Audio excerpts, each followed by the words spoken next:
السلام عليكم ورحمة الله وبركاته. أمني أرومو بهادي هكابة في كبابكم جرتني تنجينك يا ككبجا كجاللا كأون الرامد إسين هذا كابو سنين جدا أكم جرتن فيا كيسني الردي بدان كأمانتي لجرا جرا كيس جرتن بكم جرتنيتي كأما نجاهي كيونا نجاهي ربين قالني هاجو جتشا Ayye tole akkam jirtan fayyuma nagaa miti alaamanni sa'aa namni keessan isin badhaadha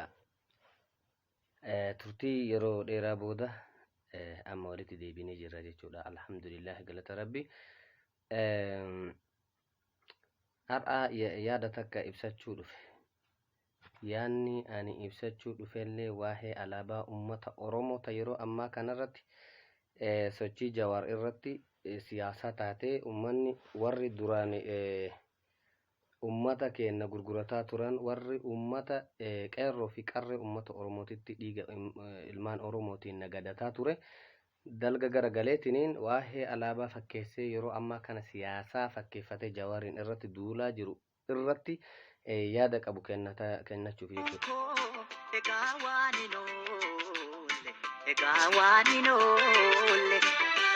Fammenya keedi waliisaan wallaale anaan naqabatte maaf anaan namiita beekta anaan anatu silaa jiru keef jiraata anaan naqabatte maaf anaan namiita beekta anaan anatu silaa jiru keef jiraata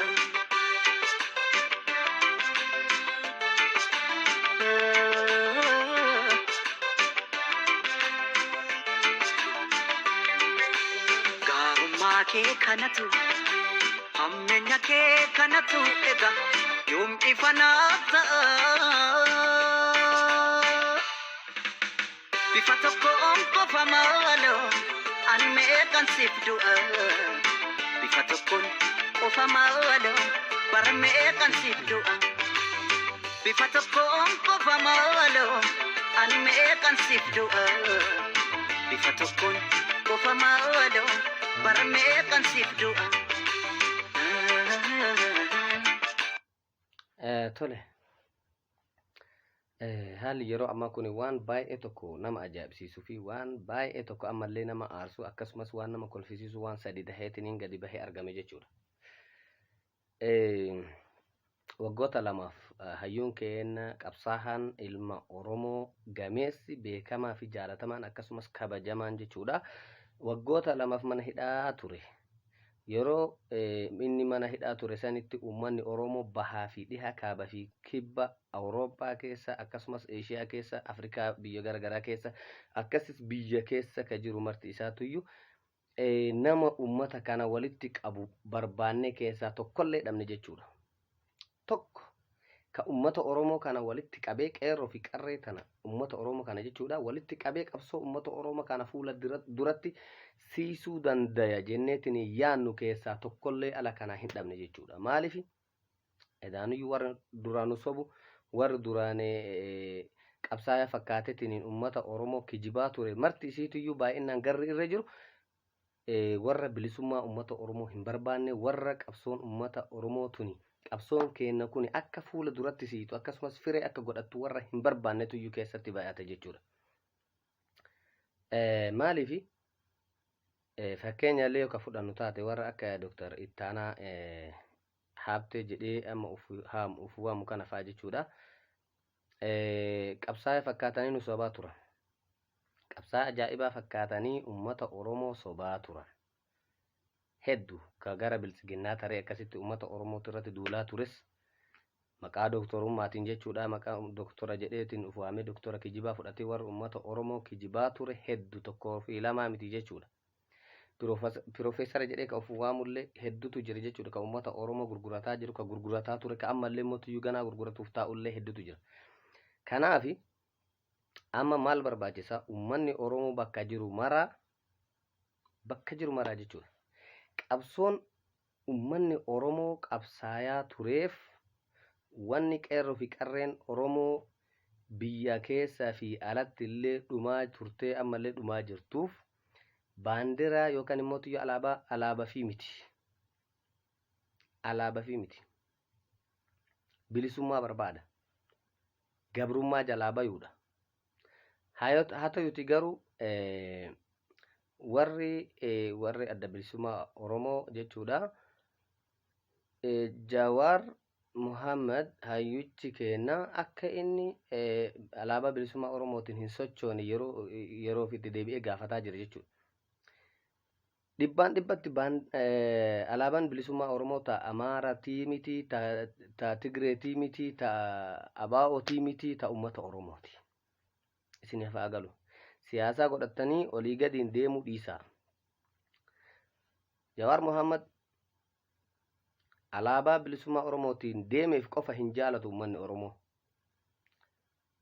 Odoo kootii isaallee baaseetiin bakka fedhetti kalaxxafu taate uummanni Oromoo akkuma amma jaalatu kanatti jaalata. Hinaaftanis, dhiiftanis, jibbitanis waan feetan yoo gootan jechuudha. Waan feetanillee odoo kataatan taate, odoo baandiraa fedhelleen alaabaa fedhelleen odoo gadi dhufu taate Jawaar akkanumatti jaalatama jechuudha. Hinaaftaniitiin hin luqaa'inaa. Kanaafuyyuu alaabaan bilisummaa Oromoo jettanii ta'amma isin fudhattan tuni ta uummata Oromooti malee wanni addatti adda bilisummaa Oromootiif kennameef hin jiru. Waraanni bilisummaa Oromoo yoo ka jennu taate oolaan yookaan immoo tuyyuu adda bilisummaa Oromoo waraanni ka jennu kuni uummata Oromooti. Isiniif haa galu. Warri sammuun dhoqqee jechuudha. Waraanni ka uummata Oromooti. Alaabaan adda bilisummaa Oromoo ittiin socho'u tunis ta uummata Oromooti. Daa'ud Ibsaa alaabaa ka uummanni Oromoo ittiin socho'aa turetti dhufe malee addatti tolfatee paartii ittiin hin ijaarranne. Warra akka Leencoo Lataa, warra akka Leencoo Baatii, warra akka Daa'ud Ibsaa yeroo isaan itti qabsooytota meeqa ittiin bosona keessatti nyaatan san uummanni Oromoo yoom gaafate?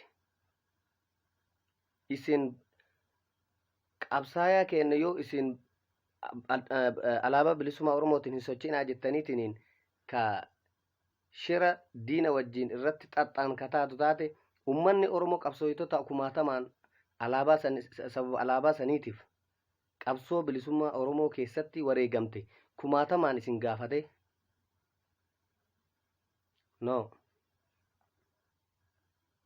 Kanaafuyyuu alaabaan bilisummaa Oromoo ta uummata Oromooti. Jawaar akka fedhetti ittiin socho'uu danda'a. Alaabaa saniifillee hin jaalatu uummanni Oromoo. Ijjannoo isaatiif isa jaalata. Dandeettii inni qabuuf beekumsa Rabbiin isaa kenneef isa jaalata uummanni Oromoo. Kanaaf anka jedhu sababa alaabaa bilisummaa Oromoo gootaniitiin olii gadi hin faca'inaa. Maaliifi alaabaan ta Kafaa ollee ta Abaa ollee marti isiituyyuu maqaa uummata Oromootiin socho'aa jirti. Garuu ta uummanni Oromoo filate. Ta uummanni Oromoo jaalatetuyyuu uummata Oromootiif ta'a malee isin waan feetan taataniif yookaan immoo paartiin adda bilisummaa Oromoo alaabaan sun tiyya jedheef alaabaa san dhiisuu hin danda'u uummanni Oromoo. Kanaafi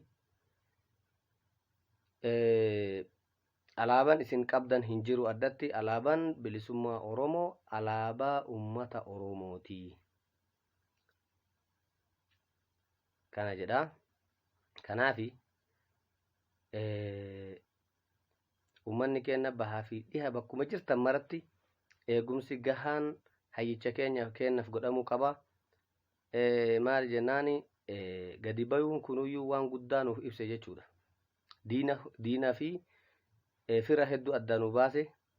Kanaafuyyuu galatoomaa warri alaabaa fakkeessitaniitiin duula banaa jirtanillee akkasuma achumatti bakkuma jirtanitti galatoomaa isiniin jedha. Nagaan naaf jiraadha.